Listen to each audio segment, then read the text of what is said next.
right, I think we're recording. Hello everyone, this is Reverend Dr. Roger Paul, and tonight we're going to study paper 77, the Midway creatures. And that will be starting, let's see which page it is here. Mouse forward.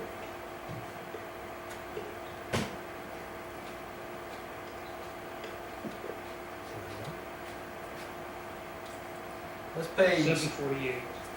855.1, 77.1. Midway creatures, paper 77. Let's say a little prayer and we'll get started. Father, thank you for bringing us together tonight and allow us to study this wonderful book and this wonderful paper tonight. I pray you open our hearts and minds that we might learn something and share it with others. We thank you and we give you the praise. In your Son's name, Jesus, amen. Okay, paper 77, the Midway creatures. Tim, would you like to start out for us tonight? Sure thing. Most of the inhabited worlds of Nevadon harbor one or more groups of ununique beings existing on a life-functioning level about midway between those of the mortals, of the realms, and of the angelic orders. Hence, they are called midway creatures. They appear to be an accident of time, but they occur so widespreadly, and are so valuable as helpers that we have all long since accepted them as one of the essential orders of our combined planetary ministry. So we're talking about creatures that are halfway between mortal and halfway between celestial. Well, let's see if I can get my clicker. There we go. And I'm sorry I didn't get that changed. Okay, let's go on. Roger? Yeah, I do have a question though. go ahead. They state here that they appear to be an accident of time. So in other words, I think what they're saying is they really weren't planned. Yeah, they weren't part of the planned ministry for the planets. It just happened. It just happened, you know? Interesting. Yeah. And it makes you wonder if it's something to do with the combined ministry of the creative Mother Spirit and Michael.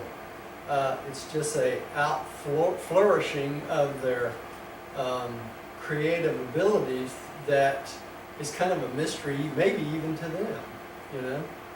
So it's kind of interesting. It's an accident of time. You know, what other things did they talk about as accidents of time? Like if you have a auto accident or a hurricane and things like that, these are all considered accidents of time. They're not something that is planned, but they just happen to happen. So they put it on that same realm, really. Millie, would you like to try the next one?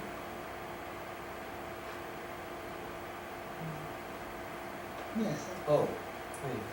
Under Roger, there functions two distinct orders of midways. The primary, or senior corps, who came into being back in the days of Dalmatia, and the secondary, or younger group, whose origin dates from the times of Adam. So the first group started, hundreds of thousands of years ago, right?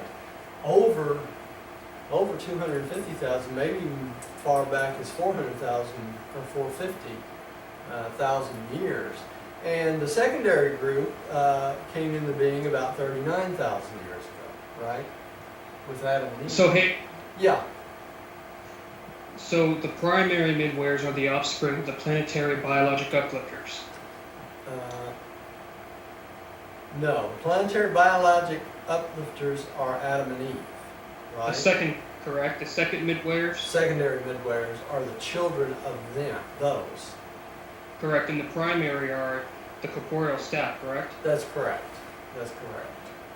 All I right. think. Rodney, would you take the next one, please? Yeah, Roger. And I have a note here that originally there was 50,000 primary. That's correct. 50,000 primary and 2,000 and something secondary, right? Oh, interesting. There was actually 10,000 secondary, I believe. I should have gotten those numbers together for tonight, but if we keep moving this farther and farther away in the weeks, and I've prepared 3 weeks ago for this lesson, so I haven't re-prepared the lesson. So I know these things off the top of my head when I prepare, but when it's 3 weeks later, I've forgotten half of what I prepared for. I can try to get that for you, Roger. Yeah, it's in my list on that. I think it's under that list of the children of Adam and Eve, Pam. Oh, you Okay, number one. Okay, yeah. The primary midwayers. The primary midwayers have their genesis in a unique interassociation of the material and the spiritual interaction. We know of the existence of similar creatures on other worlds and in other systems, but they originated by dissimilar techniques. So our primary midwayers originated totally different than other midwayers on other planets. So this is not a standard way that they come into being, okay? But they don't elaborate on how the others come into being to us, mainly because we're not allowed to know things of the origins of other planets unless it's necessary for our normal evolution. But still, we're an experimental, Yeah, we are experimental planets, so probably our evolution of our midwayers are experimental also, right? So, and this is a slide of Dalmatia. This is how the primary midwayers came into being. It says, and it was during the 33rd year of their sojourn in Dalmatia, long before the wall was completed, that number 2 and number 7 of the Danite group accidentally discovered a phenomena attendant upon the liaison of their Morantia selves, supposedly non-sexual and non-material, and the result of this adventure proved to be the first of the primary midway creatures. What are they talking about here? They're talking about the liaison of the Morantia selves of these beings, or the Dalmatia 100, right? And that's what caused the first of the primary midwayers. Okay, explain that one more time. Could you just one more time? Okay. This is the liaison of the Morantia selves of the Dalmatia 100. Okay? So that's part of what they came with when They came here. came with this, yeah. Remember when they came, they were encircuited. Uh-huh. They were given human bodies that was part human and part what? Morantia, right? Yeah. So, and so they were encircuited in the planetary circuits at this time. And in the 33rd year, a liaison of these two beings, basically some sort of Morantia liaison, and they say here, supposedly non-sexual and non-material, created the first of the primary midwayers, and he was named 123 the first. Now the next midwayer that was born was called 123 the second, and 123 the third, and etc. Oh no, I'm wrong. Scratch that. It was 123 the first, 234 the first, etc., etc. Okay, and until all the midwayers, and this went on until there were 50,000 of the primary midwayers. And we know from the rebellion. Give me the number, Tim, of the loyal primary midwayers. It was like 10,000 something, wasn't it? Well, I was going to say that, paper 38, section 9, they talk about the primary midwayers being numbered 50,000. And Yeah. the secondary just says the average is around 50,000. Right, okay. But the loyal midwayers, Yeah, the loyal midwayers, it was like 40,000 of them defaulted. in the Lucifer rebellion, and around 10,000 of them stayed loyal, if I remember correctly. So, it's going to tell us in this paper. So if I'm wrong, Okay. I'll get corrected later on. But Okay? did that answer your question, Roger? Yeah, yeah. So I had all these lists handy. So they don't produce. And, They don't reproduce. No, they don't have reproductive capabilities. but they, apparently they can live forever. They live indefinitely, Rodney. They live until the planet reaches light and life and they're released from service. So they're assigned to the planet. They are really the only planetary beings that are considered permanent citizens of the planet. Okay? Why would that be? Because they don't die. Right? They don't go on to the mansion world and start their ascent to paradise until after the planet reaches light and life. And at that point, they're allowed to leave. Now, there are exceptions. For instance, 1, 2, 3, the first was allowed to leave after the arrival of Adam and Eve. Okay? Because they were loyal, and he basically headed up the group of Midwayers to stay loyal. Okay? Well, when you say leave, to be transported. Right, yeah.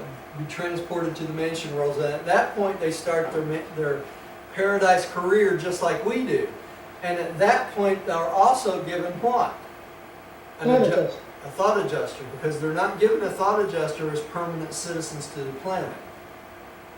Until light and love. Till till after light and life has already been going on for some time. So. And then another question, I wonder how they sustain energy. They must have to Through the planetary circuits. circuit. Yeah. It's really interesting. I hate to get off sidetracks and stuff like that, but me and Diane were watching this thing about black energy the other night on one of the science Dark matter. dark matter. Yeah, dark matter on one of the science channels. And I was sitting there looking at Diane, and I said, what they're talking about is the planetary circuits. You know, there's this unknown force that holds the universe together. That is the force that's in between everything, all matter. Matter is the smallest part of the universe, okay? All that stuff in between, the dark energy they keep calling it, or the unknown energy, is what? Is the circuits of God, the circuits of paradise, okay, that we keep talking about. So, when we talk about that, and I say that the midwayers, the primary midwayers, were encircuited, that's basically they get energy from light and life, right? So they literally take light from the sun, and convert it into energy, just like we do food, okay? Just like the plants do to grow up, right? So they're within this energy circuit, like the sun is encircuited within all the planets. They're just not out there haphazardly running around. Everything has its own gravity. Then it has the local universe gravity. Then it has the constellation gravity, and then it has the 7 super universes gravity, and once and for all, it has the gravity of what? Paradise, right? And there's also the gravity of the 7 master spirits.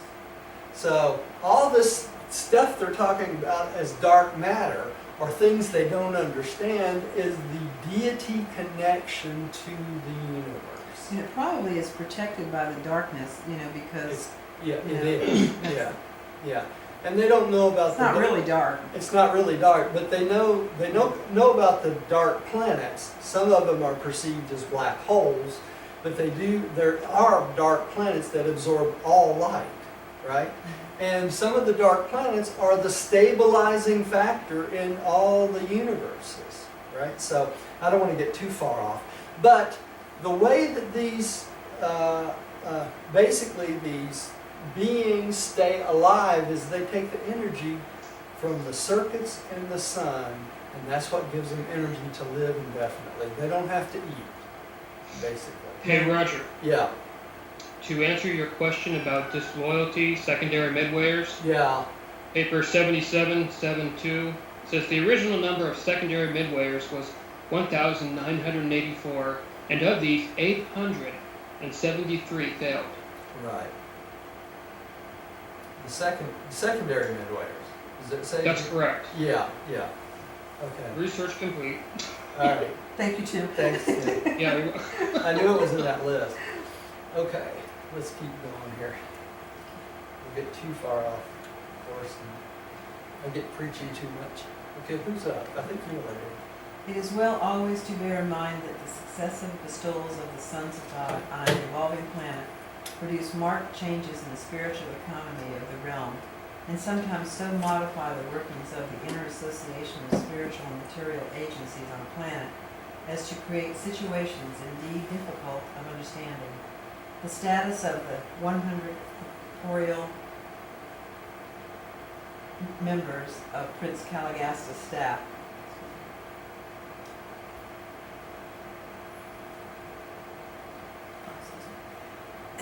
illustrates just such a unique interassociation. As ascendant Morontia citizens of Jerusalem, they were supermaterial creatures without reproductive prerogatives. As descendant planetary ministers on Urantia, they were material sex creatures capable of procreating material offspring, as some of them later did. What we cannot satisfactorily explain is how these 100 could function in the perennial role on a supermaterial level. But that is exactly what happened. A supermaterial, non-sexual liaison of a male and a female member of the corporeal staff resulted in the appearance of the firstborn of the primary midwayers. Okay, let's bring some light to this paragraph. They Yes, say, as some of them did later. Do you see that sentence? The disciplinary ministers on Urantia were material sex creatures because they were given material bodies, right? Within that material body was the morontial self also, right? And it says here, capable of procreating material offspring. In other words, they could have material offspring. And it says here, as some of them later did. What are they talking about there? They're talking about the beings of the 100 of the prince's staff that rebelled, went off into the land of Nod, right? They followed Nod into this land. That's why they call it the land of Nod. Okay? And they started to marry, or basically not marry, but they started to mate with the local beings, with the natives of that area. Okay? And that's where the giants of that period of time came from. Okay? It was the mating with these superhuman beings, which is what the Caligastus 100 was. So the ones that rebelled went off with Nod and started their own thing in rebellion, and that's when they started mating with human beings. So I wonder if that was against their will, because No, it wasn't. They had to choose to rebel. no, I didn't mean them. I meant the people that they actually Mated mated with? with, because they could Probably not. Let me tell you why. because they were rebellious. Yeah, beings. they had no many of the natives had no concept of God or anything else, right? So they felt it a privilege to mate with these superhumans, you know. So they probably stood in line to do it. Oh, okay. Okay, because of they were impressed by these beings. You know, they were bigger, they were stronger, they were much more intelligent, and they could get their way at anything practically. Probably would have been hard to give birth, I would think. I'm sure that's the case. Okay. I had a question, Roger. Yeah. So is this a question of the invasion of the body snatchers? Are the bodies constructed for them? No, the bodies are constructed for them by surgeons from Avalon. That's real important. So a group of surgeons from a planet very close to us, it would be more like invasions of the aliens, okay? Because the surgeons of Avalon took the DNA and probably the sperm and eggs from the local inhabitants That's And- correct. and basically stuck these Caligaster 100 in these material bodies, and the reason they were so huge is they probably had to make the bodies bigger than the normal bodies because of the things they had to do surgically. Okay. Which reminds me, I remember hearing a lecture by Bill Sadler, and he was talking about how they used a testicle. Yeah, that's right. Yeah. Yeah, they probably did. They probably used the So- testicle. They probably used human eggs. They may have constructed material bodies that were large. It's kind of like Frankenstein, if you think about it. I'm just glad it wasn't me. Yeah, Did you? because they would make them bigger so that they could operate on them easily and do this. And then once the Moranch itself was incorporated in this body, now y'all think about this. This is not so much like what happens to us on the mansion worlds. Okay, so they took the souls of these beings and put them in these bodies, and when these beings got in these bodies, they started to take on the likeness of the original people that came from Jerusalem. Okay, so they probably looked almost exactly like they did when they were on Jerusalem, because they would start to take on those characteristics. You know, so that's how it happened. You know, it sounds like an alien invasion, and in a sense, it was, because it was upstepping of the human stock at that time before Adam and Eve. Adam and Eve upstepped the human stock also, but this was the first upstepping of the human stock. And this happened 450,000 years ago. Okay? So that's, you know, this stuff is very important, because these people, or these beings, were our ancestors. Think about that. Because they mated with the local natives. The local natives had their children had children, and those children had children, and eventually they populated the world. Okay? So, you know, from 450,000 years to up through Adam and Eve, which is 39,000 years, they had 400,000 years easily of reproducing and creating epic after epic after epic of new families, right? You know, that's the way it works. Okay, Hey, Roger. before I miss it, let me say one more thing. The difference between that and then mixing with humans, the super material, they're talking about non-sexual liaison, was of the Morancha selves, and that's where the Midwayers came from. That's totally different than them mating with humans, right? Go ahead, Tim. Hey, could you explain to me the difference between angelic and celestial? Are these two different beings? Yeah, well, angelic being is included in a celestial being also, but angelic being is a separate order altogether. Okay? Angelic beings are those service creatures that are created by the local universe Mother Spirit and Gabriel. Okay?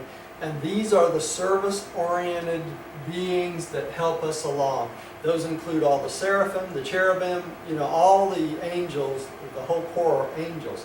And those are angelic beings, but there are other celestial beings that are not angelic. Okay? And who would those include? Could you give me an example? Yeah, those would include the Lenonondex, the Verandadex.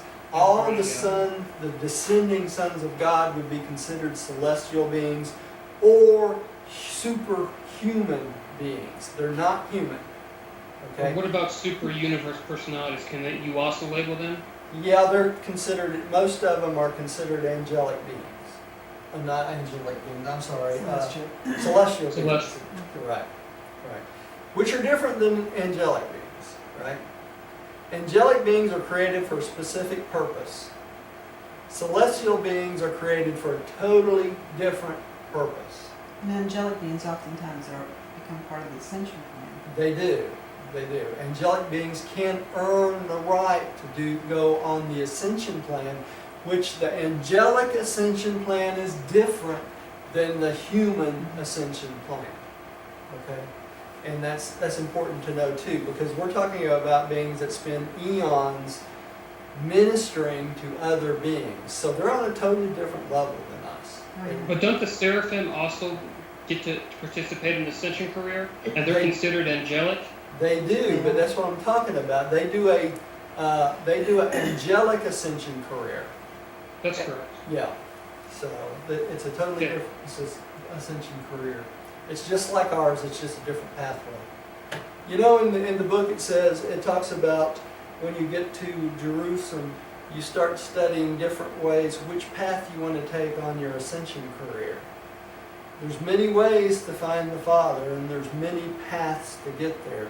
Theirs is a separate path to get there. Well, they served for so long, it would only make sense that would be the. What's interesting is their path is different, but they go right along with us. You know, they just do things differently than we do. Right? And that's the path that leads to the eternal Isle of Paradise, correct? That's Where you exactly- stand in the presence of God. That's exactly correct. Okay, thank you. All right. Oh, that's really important. It is. Okay, I'm up, I guess. It was immediately discovered that a creature of this order, midway between the mortal and angelic levels, would be of great service in carrying on the affairs of the prince's headquarters, and each couple of the corporal staff was accordingly granted permission to produce a similar being. This effort resulted in the first group of 50 midway creatures. So when they discovered they could do this, the planetary prince asked them, you know, all to try to do this, to see how many they can come up with. And this was, excuse me, this is the illustration of Caligasta, which was our planetary prince, right? He's a secondary Lenonendek, and these are the 50 primary midwayers that were created by the 100 staff, right? There was 100 or 50 couples, 100 beings, and they created 50 midwayers between each other. They Right? were all different beings, I mean, when they came. That's right. I mean, so they would have, it seems like they would have created all kinds of different midwayers because they were from other planets when they came here. No, they were same type of being when they reincarnated on this okay. planet. That's They right, were that's all right. the same type of Yeah. being, right? They had the DNA of the You're right. local inhabitants, right? That's true, yeah. Okay.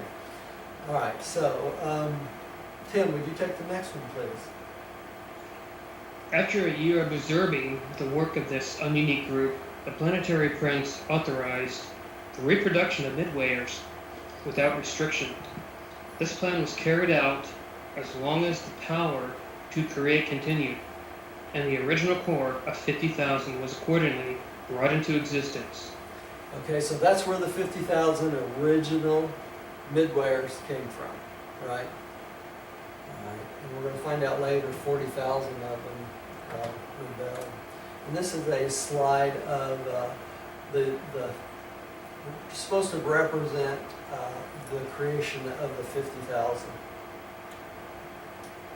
And this is another one. There we go.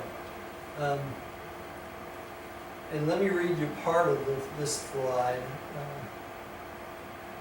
The period of 1/2 year intervened between the production of each midwayer, and when 1,000 such beings had been born to each couple, no more were ever forthcoming.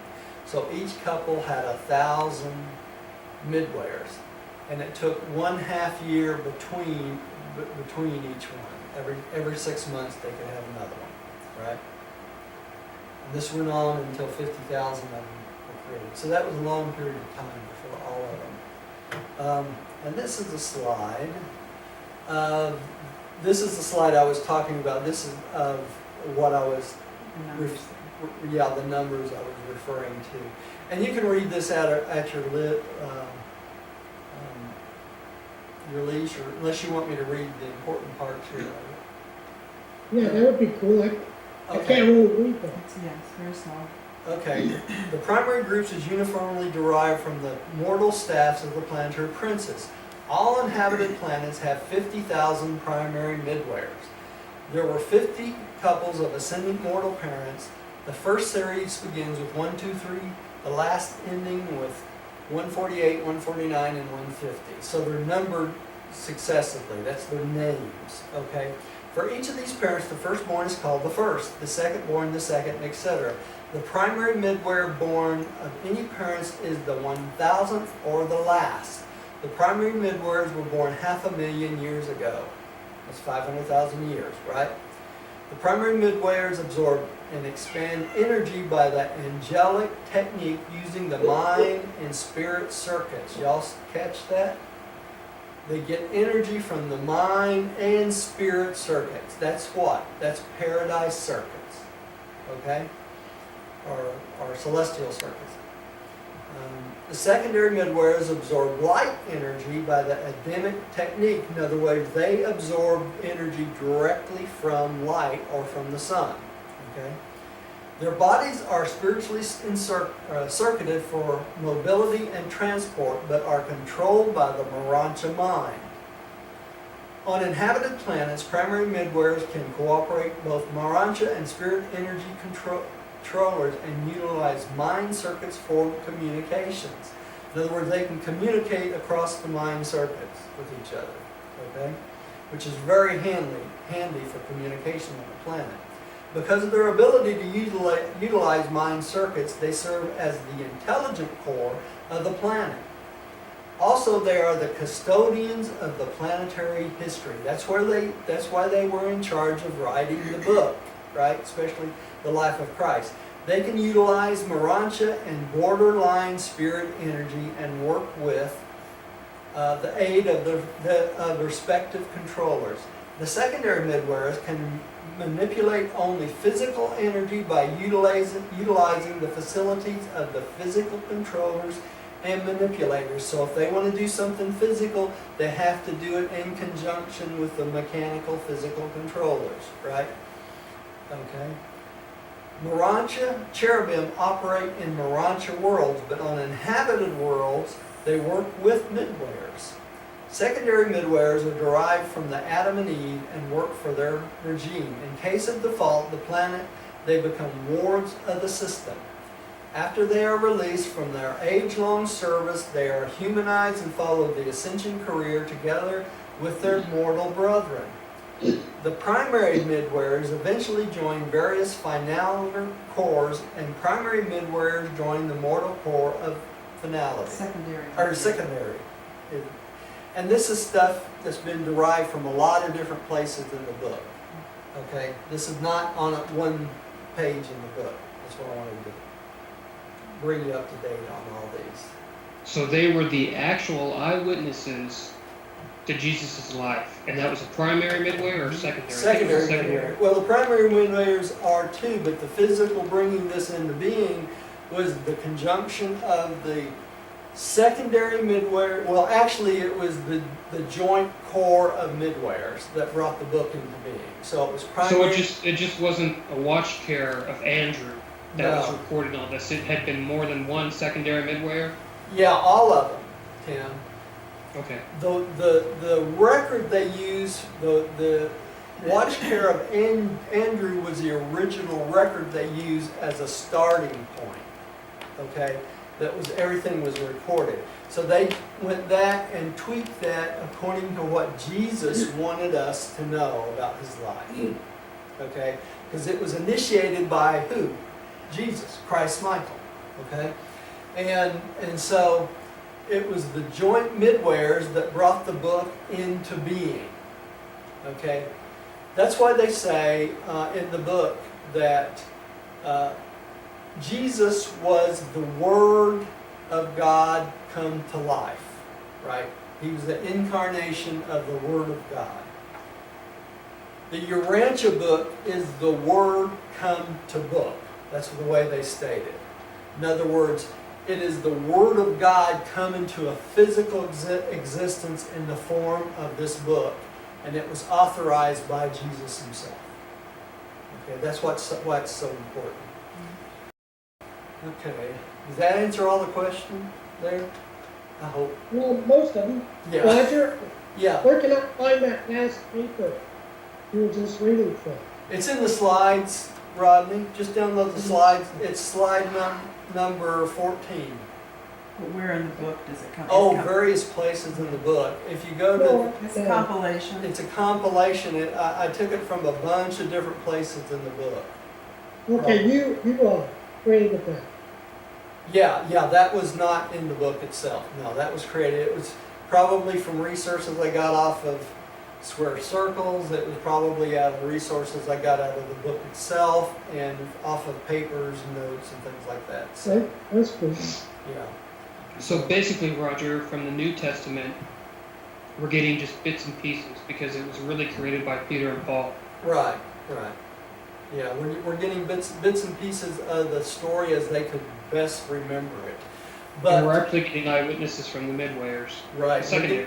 Yeah, these guys were there following Jesus around, every place he went, everything he did, they knew about it. You know, not only them, but host of student visitors and celestial beings from other planets and other universes and things like that. These were all beings that probably followed Jesus around his entire life on this planet.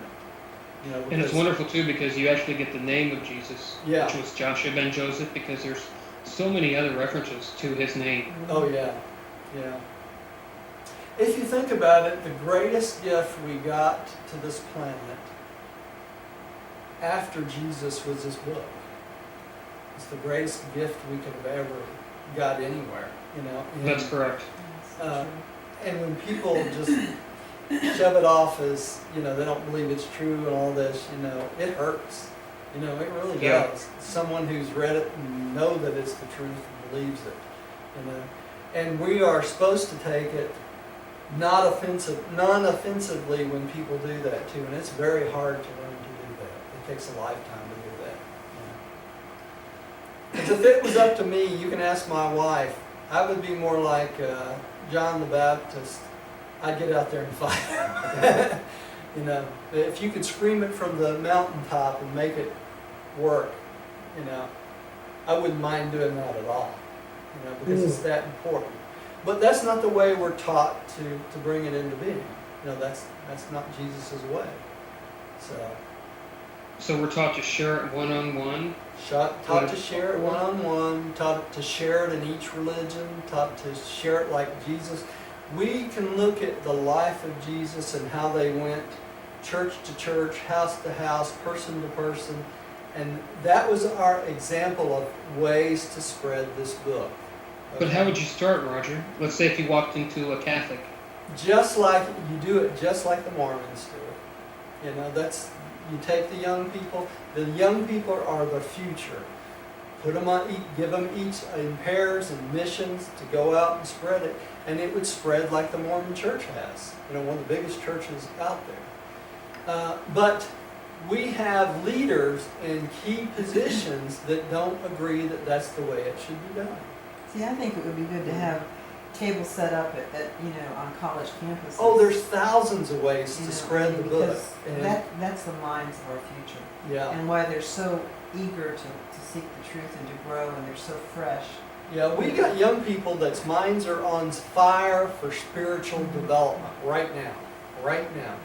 And if you don't believe that, go into any 12-stone church in this area.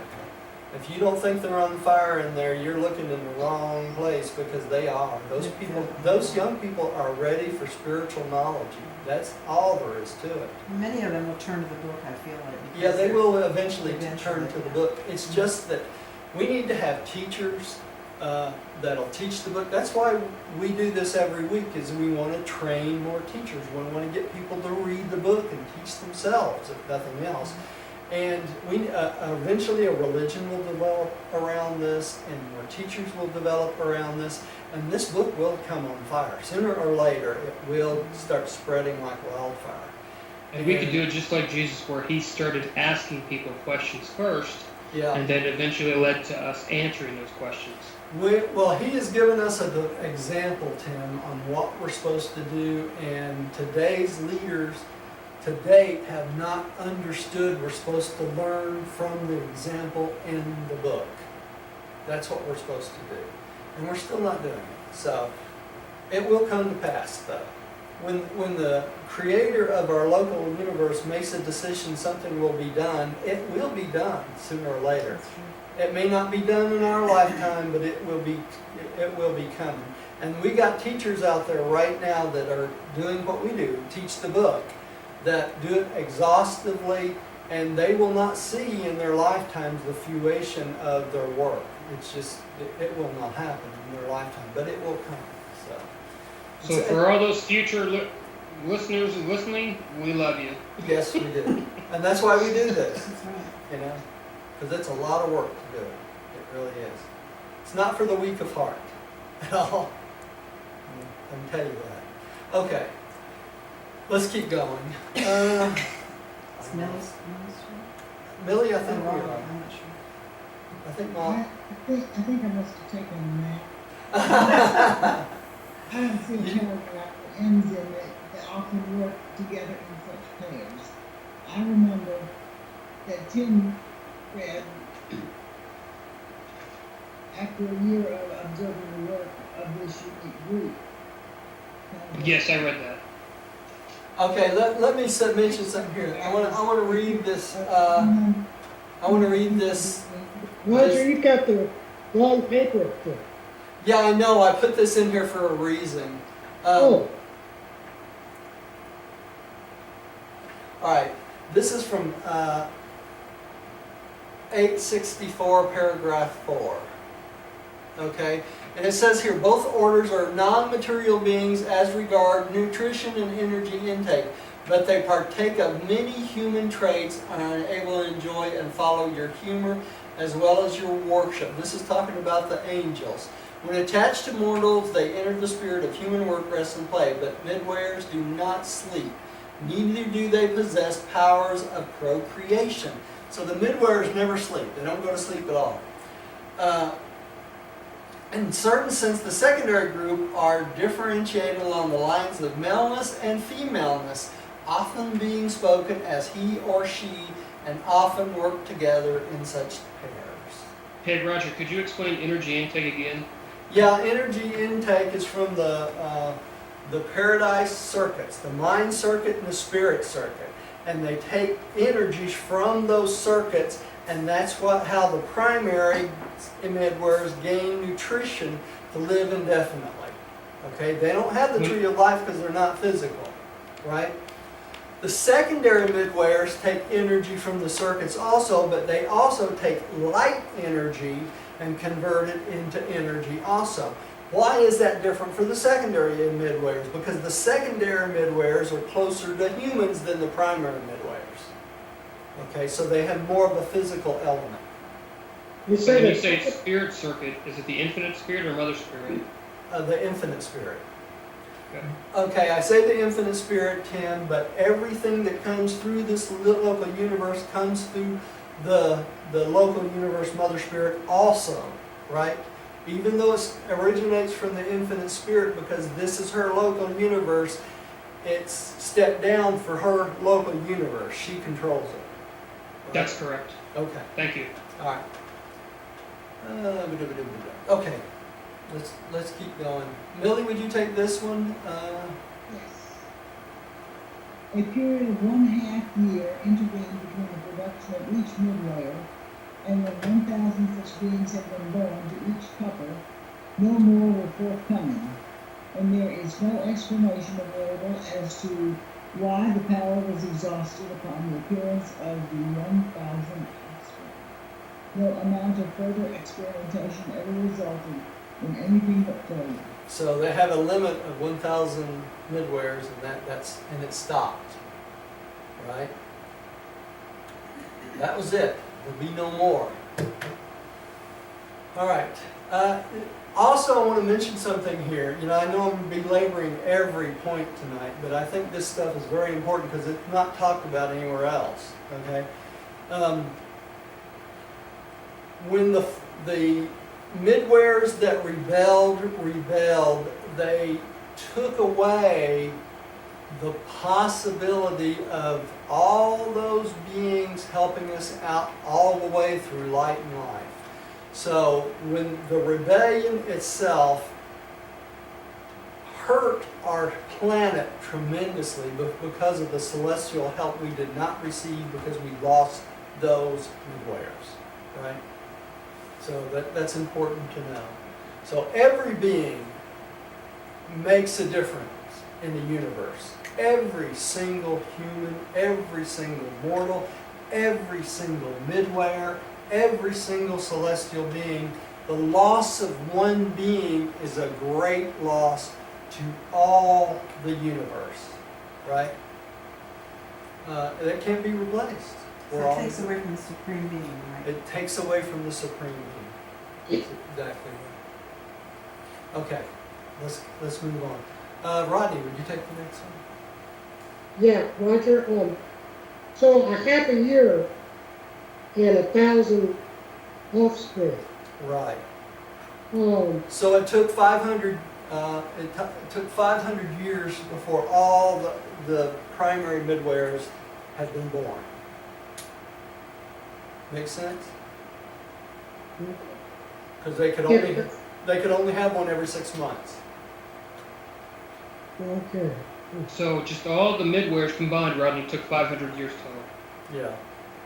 Yeah. Right. These creatures constituted the intelligent core of the prince's administration. They ranged far and wide, studying and observing world races and rendering other invaluable services to the prince and his staff in the work of influencing human society remote from the planetary headquarters. So these midwayers were the eyes and ears of the prince throughout the entire planet, right? They were the intelligence corps. What's an intelligent corps? It keeps the leader informed on everything that happens, right? Okay. This regime continued until the tragic days of the planetary rebellion, which ensnared a little over 4/5 of the primary midwayers. The loyal corps entered the service of the Melchizedek receivers, functioning under the titular leadership of Van until the days of Adam. Okay, so what are they talking about here? So when the planetary prince defaulted in 250,000 years after they started, right? The Melchizedek receivers, the 12 receivers came down from the constellation and took over the administration of the planet. And so those loyal midwayers became of service to the Melchizedeks. So they would report to the Melchizedeks at that point, rather than Caligastia, right? The problem is this. The unloyal midwayers, primary midwayers, were still the intelligence corps of whom? Caligastia. And he was in rebellion. So you have two administrations going at the same time on the planet, where actually the only real administration is the Melchizedek receivers. Because when Caligastia rebelled, he gave up the right of his administration of the planetary prince of the planet. Right? And hey, Roger, once again, Van is the human being that was given eternal life. No, Van is the head of one of the 10 groups of the Caligastia 100, and he The corporeal became... staff. Huh? The Yes. corporeal staff. Yes, yes. And Van's assistant, Amadon, was the human that stayed loyal. So it was Okay, thank you. Van and Amadon that stayed on the planet until the days of Adam. And that's what they're talking about here, functioning under the titular leadership of Van until the days of Adam. So the Melchizedek receivers took the place of the planetary prince, and Van took the position of the human, quote, quote, human and celestial leader of the planet, along with Amadon, who was a totally human person that was given extended life until the days of Adam, because it was Amadon that gave up his DNA for the creation of Van. Okay? So because he gave up his DNA, the surgeons gave him the secondary part of the circuit back to Amidon. So Amidon became encircuited. So that's why he lived all those years up until the days of Adam, which is over 200,000 years.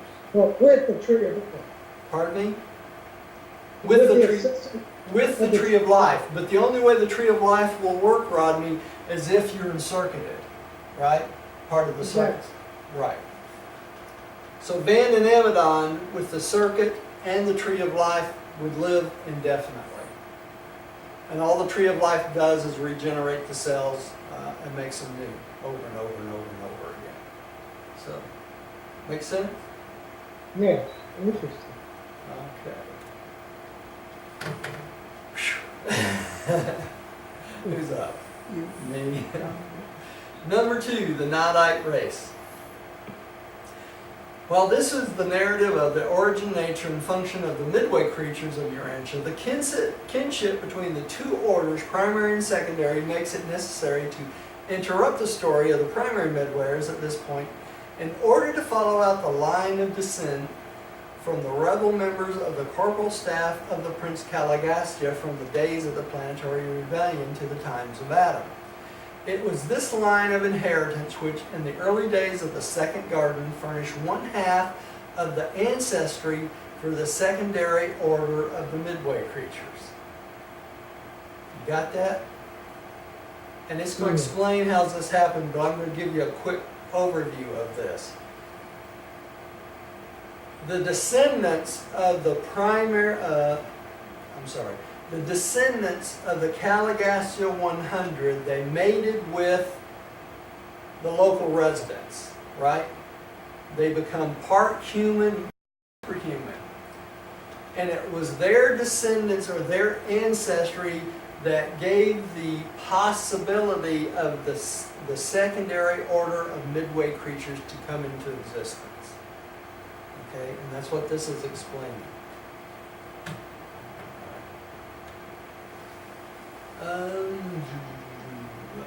Tim, I think you're up.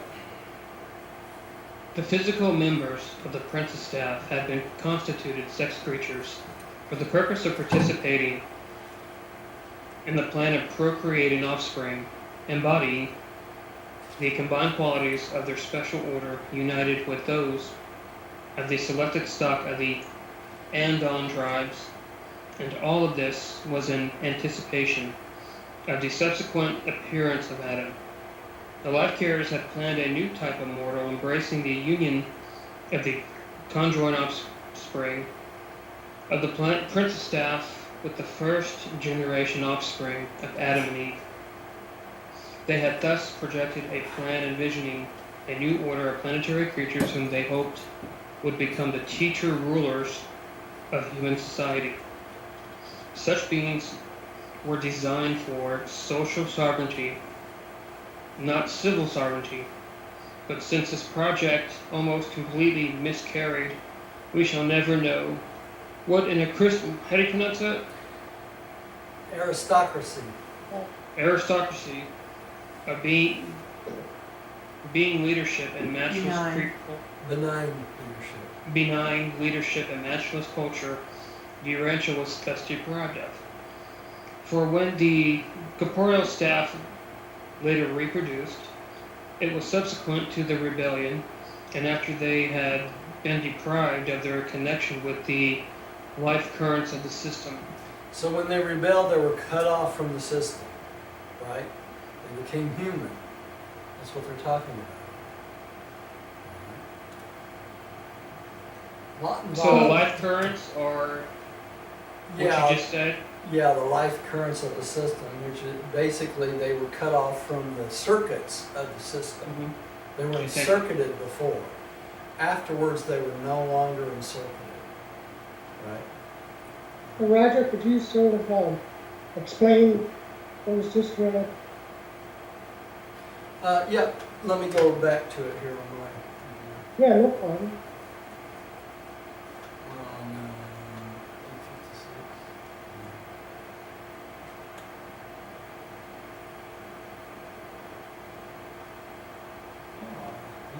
second. Six, five. Okay.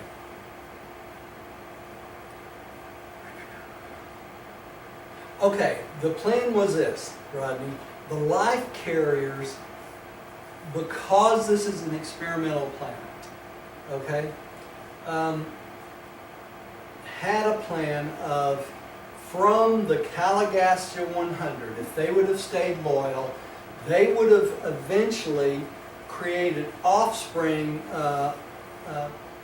with Adam and Eve's firstborn line of children, the first generation of children. That was the plan. Okay? This would have been true if they would have stayed loyal. Okay? And these beings, or these humans, would have been a social class that basically would have been a social class of teachers and rulers for social function, not civil function. What are they talking about there? These would not be kings and queens of the civil world. These would be kings and queens of social society. In other words, they would be teachers. They would teach us things that would have been in the Urantia book, right? You know, this would have been going on at that time all the way up to here. And that's what they're talking about here. And because of the miscarriage or the rebellion, this was never allowed to happen. We never got that group of beings from the firstborn of Adam and Eve and the loyal Caligastia 100, because they weren't here anymore. When the rebellion happened, the remaining Caligastia 100 was taken back up, right? The loyal ones. The rebel ones stayed here until when? Till Pentecost, when Christ was on the earth. Okay? So, what happened was Adam and Eve's children ended up mixing with the descendants of the non-loyal Caligastia 100. Okay? Because they were the inhabitants of the second garden. After the rebellion, some of them got disenchanted with the rebellion, so they started migrating back to their original place of living and eventually ended up in the second garden. And so when they got to the second garden, they started intermixing with the children of Adam and Eve. Although we lost somebody, didn't we? No. Yeah. The children of Adam and Eve, then that's what started the connection with the secondary midwayers. Okay? And that's what that's talking about here. Okay? That makes sense, Rodney? Yeah. Yeah. You may have to reconnect. Really, if she comes back. She's here. Is she? Is she back on? Yeah. Okay, let's see where we are here.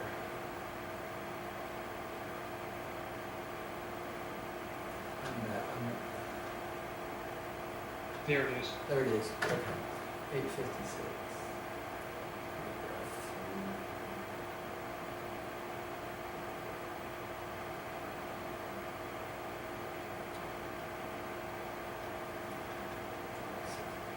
Give me a second. I'm going back and forth here. I have to re-find my place. Okay. Who's up? Is Tim up? I just read You just read section Millie. 2, verse 2, Okay, and Millie. verse 3, the post-rebellion. The post-rebellion era of invention witnessed many unusual happenings. Great civilization, departure of dimension, pieces.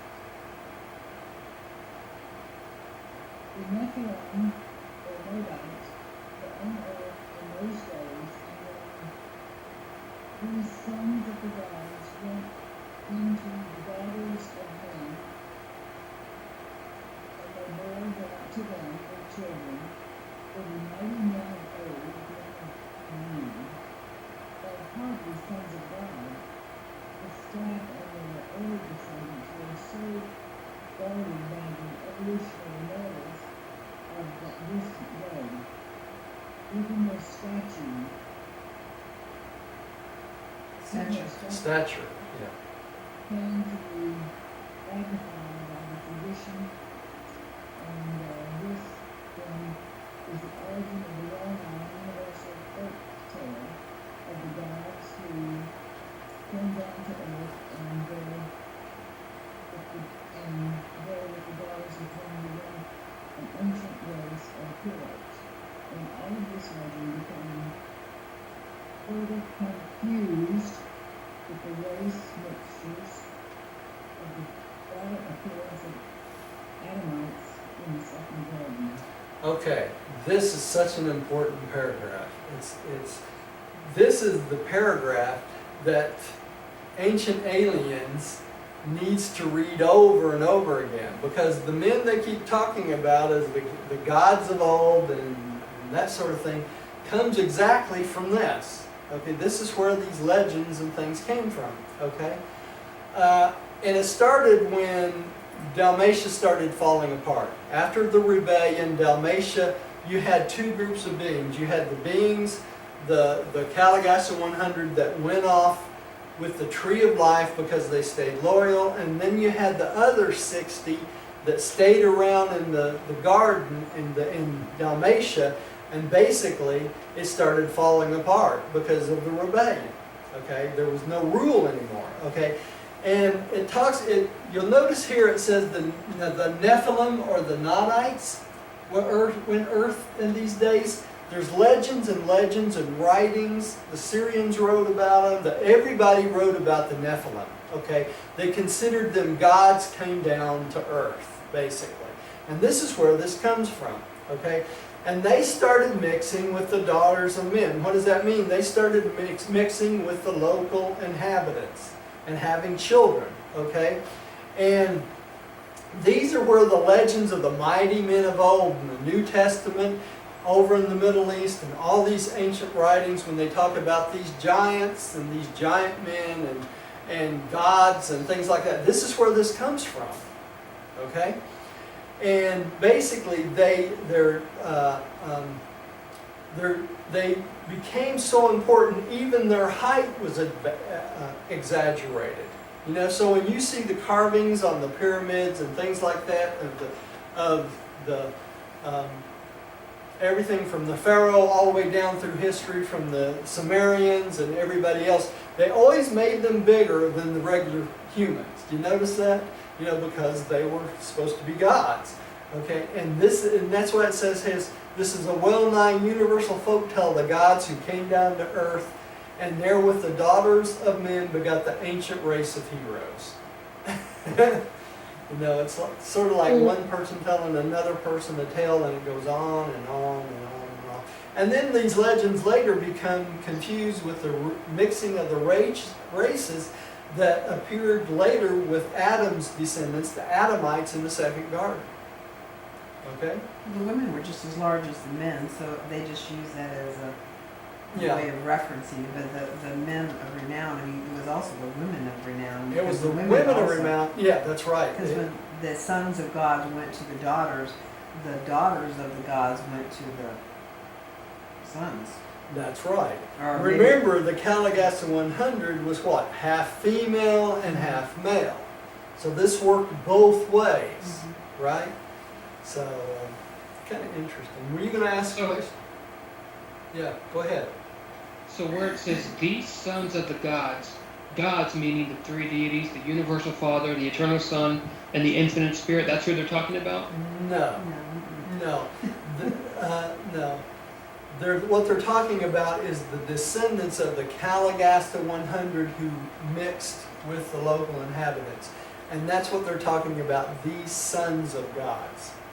Okay, because they considered the Calagasta 100 gods because of the rebellion. That's why it's lowercase. That's why it's lowercase. Yeah. Okay, thank you. Yeah. You know, because these beings were not really gods, were they? They were superhuman. They were above the human level because of their descendancy, but they weren't gods in any shape, form, or fashion, right? So Roger, Yeah, this would be where Greek mythology came from? that's exactly right. That's exactly right, Rodney. almost all the mythological creatures in our past, from the Greeks, the Sumerians, the Greeks, the Alexandrians, the Egyptians, all this came from this. Okay? They all were descendants of these beings that came from down. It all came from the same area. If I had the map up here, you can see that everything came from the area of Dalmatia, and that's where was. That's where Van was. That's where all of these things, and it was all around that Euphrates Valley area, right? You know, which reminds me, Roger, the Revelatories like to use a lot of uppercase and lowercase, like the Hebrews. Right. And is there a point to that, Tim, or did you just notice it? I just noticed that. Okay. I was waiting for the second half. I didn't want to interrupt you. Okay. Well, I've got an article on it in which they talk about, they go into detail about, lowercase d, uppercase d. Yeah. Yeah. So I Okay. thought I threw that in there. Okay, we appreciate it. All right, let's move on. Who just read? Sure. Huh? Mike. Rodney Turner? Okay. Since the 100 corporeal members of the prince's staff carried germplasm of the Adonic human strains, it would naturally be expected that, if they engaged in sexual reproduction, their progeny would altogether resemble the offspring of other Adonic parents. But when the 60 rebels of the staff, the followers of Nod, actually engaged in sexual reproduction, their children proved to be far superior in almost every way to both the Ammonite and the Semitic people. This unexpected excellence characterized not only physical and intellectual qualities, but also spiritual capacity. So it created a whole new type of human that was far superior than the previous generation, right? Even their spiritual capacity to understand spiritual knowledge and that sort of thing was higher than the more barbaric ones, basically. Because we know the Andonite parents, they're talking about the Andonites, those are the descendants of Andon and Fonta, right? So these were much more superior beings.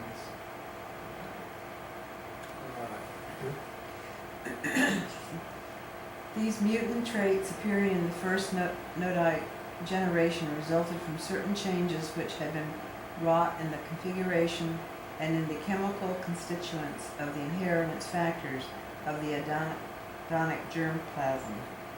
These changes were caused by the presence in the bodies of the staff members of the powerful life maintenance circuits of the Satania system. These life circuits cause the chromosomes of the specialized Urantia pattern to reorganize more after the patterns of the standardized Satania specialization of the ordained Nevedon life manifestation. The technique of this germplasm metamorphosis by the action of the system life currents is not unlike those procedures whereby Urantia scientists modify the germplasm of plants and animals by the use of X-rays. It's the same thing we're doing today, right? Manipulating the DNA, the sperm cells, the eggs, the whole nine yards. Roses are just so Roses are magnificent. more beautiful. Yeah. It's the same principle. And this change in it modifying the cells and the chromosomes closer to the standard of the Satania made it better, right? So, This is really Hey, Roger. yeah. In the Bhagavad Gita, when I'm reading it, the word germ actually translates as seed. Ain't that interesting? Yeah, that's a Yeah. correct Mhm. interpretation of that. Yeah. Thank you. Thus did the Nodite peoples arise out of certain peculiar and unexpected modifications occurring in the life plasm which had been transferred from the bodies of the Andonite contributors to those of the corporal staff members by the Avalon surgeons. What are the Avalon surgeons? The gray, the grays. The Greys, if you want to call them. I was just kidding, but Yeah, I don't know. These are surgeons that came from a planet close to us to make the modifications, because there was no one on this planet to do it. And it was a physical modification. So they brought in surgeons from another planet to take care of this need, right?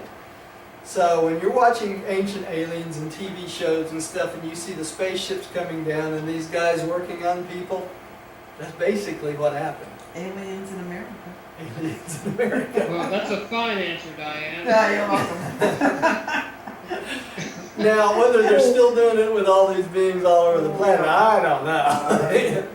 You know? I don't want to be one of them anyway. No. Oh, no. That's the closest thing we get to a Yeah. discussion on UFOs. But, Okay.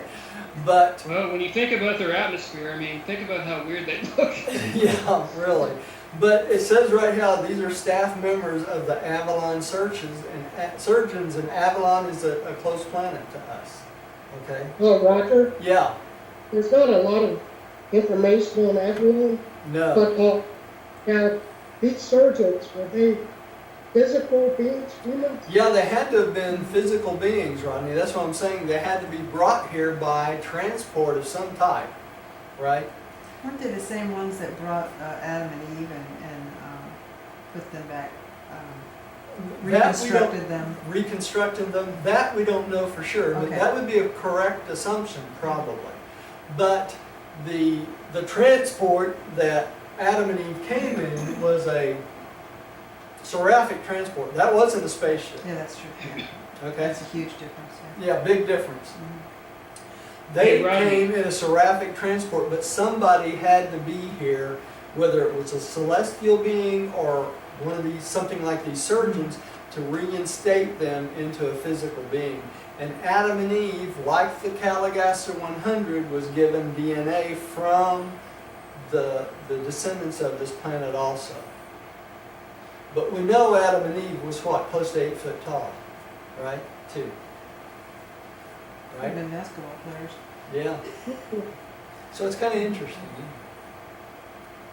Oh, hey, Rodney. Yeah. Just to point out, Avalon, it just says local universe in Arvonton. That's the only reference And Orvonton. and the terminology. Yeah. That's a lot of space. Yeah. Local, Come from anywhere. Yeah. There's some other paper, I think it does mention that it's a planet it's one of our very close planets to the planet. It's like 400,000 light Yeah. years or something like that, which they consider close. So 40,000 light years, I don't know.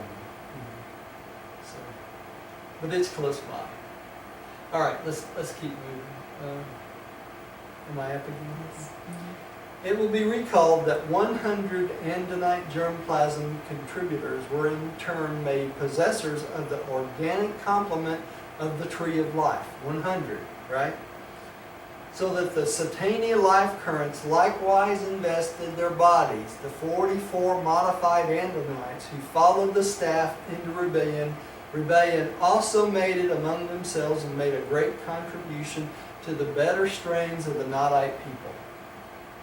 So even remember when the 100 volunteers gave their germplasm, they were given the complement of the circuit back to them, okay? And so they could eat the tree of life and live indefinitely, just like Amadon did, right? If they had access to it. So they got upstepped by doing this volunteering, okay?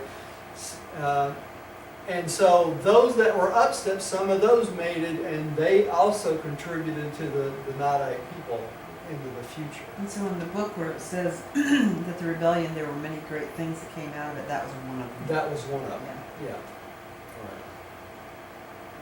All right.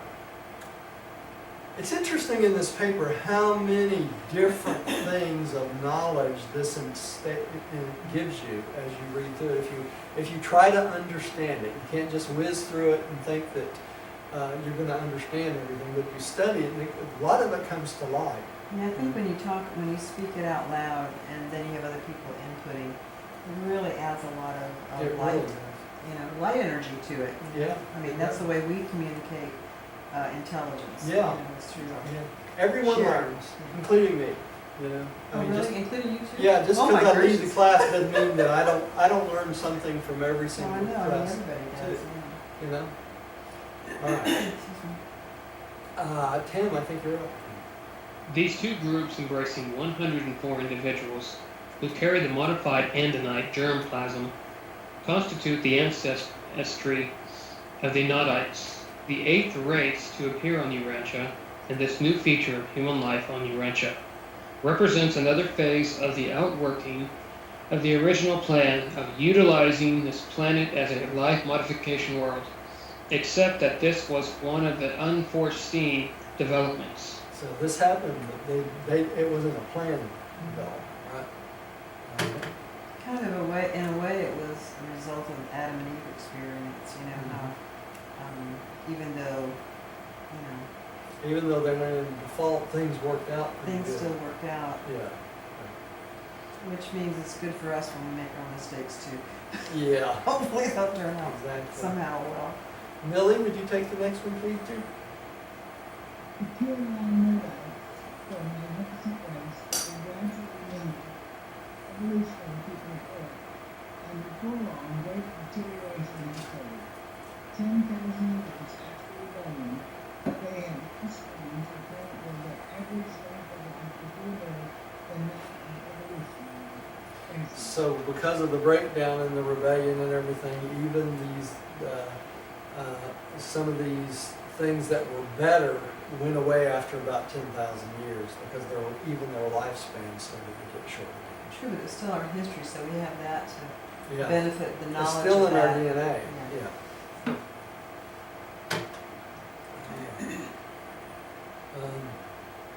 Running. Rodney. Okay, when archaeologists dig up the clay, when archaeologists dig up the clay tablet record of the later day Sumerian descendants of the Nodites, they discover lists of Sumerian kings running back for several thousand years. And as these records go further back, the reigns of the individual kings lengthens from around 25 or 30 years up to 150 years and more.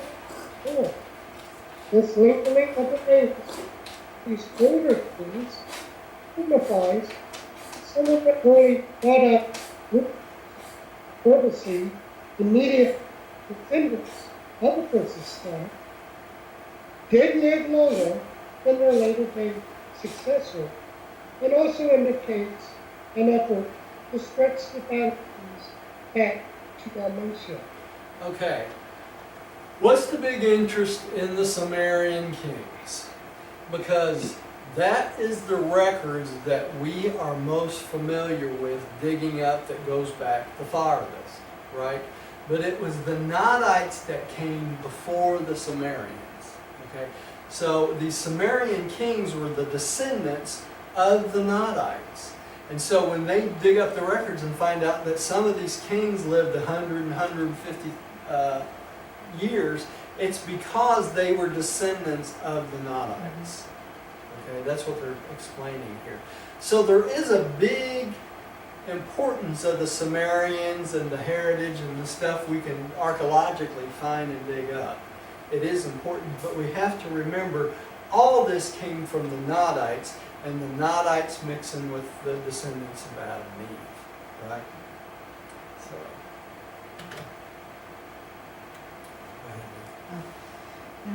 Excuse me. The records of such long-lived individuals are also due to the confusion of months and years as time periods. This may also be observed in the biblical genealogy of Abraham and in the early records of the Chinese. The confusion of the 28-day month or season with the latter introduced years of more than 350 days is responsible for the traditions of such long human lives. There are records of a man who lived over 900 years.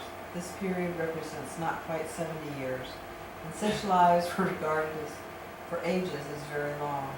70 years, as such a long lifespan was later designated. Okay, so we're talking about 70-year-old men compared to what they considered 900-year-old men, right? So 70's not that old. 70's wonderful.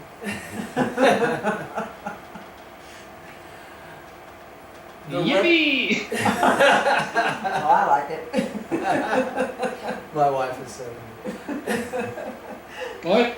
That's 70. Yeah, Diane's 70. And Just had my birthday. she's not old. I feel great. Yeah. The reckoning of time by the 28-day month persisted long after the days of Adam.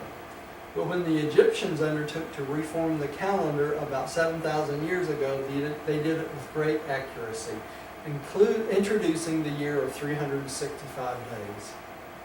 All right, so we can thank the Egyptians for that. 3, the Tower of Babel. And I'm going to quit here, because I don't want to have to stop in the middle of a section. I haven't gotten very far. We didn't get very far, but we talked a lot, didn't we? I do that sometimes. That was wonderful. Okay, let's have a little prayer and then we'll close for the evening. Tim, would you like to pray for us tonight? Sure. Our Father, who is in the mystery, reveal to us your holy character. Give your children on earth this day to see the way, the light, and the truth. Show us the pathway of eternal progress, and give us the will to walk therein. Not my will, but your will be done, Father. Amen. Amen and amen. And thank you at home for joining us, and we'll take this up at the same place next week. Okay. Thank you for coming.